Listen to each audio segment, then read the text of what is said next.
সরকারি চাকরিতে কোটা সংস্কারের দাবিতে করা বিক্ষোভ দমনে কারফিউ জারি করে সরকার। মাঠে নামে সেনাবাহিনী। টহলের সময় সেনাবাহিনীর সাজো আজানে ইউএন লেখা নিয়ে তৈরি হয় শোরগোল।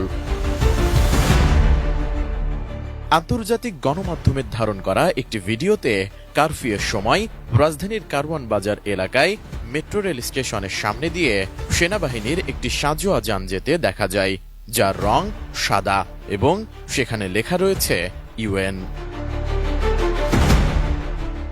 জানা যায়, পৃথিবীর বিভিন্ন দেশে নিয়োজিত জাতিসংঘ শান্তিরক্ষী বাহিনীর সরঞ্জামে ইউএন লেখা থাকে এবং সেসব সামরিক সরঞ্জামের রং সাধারণত সাদা হয়ে থাকে।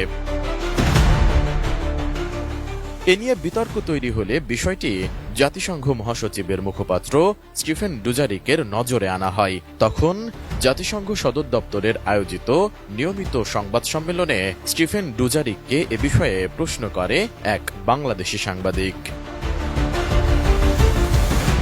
জবাবে স্টিফেন ডুজারিক বলেন, জাতিসংঘের নির্ধারিত কাজ ছাড়া অন্য কোনো ক্ষেত্রে জাতিসংঘ লেখা যানবাহন ব্যবহার করা যায় না।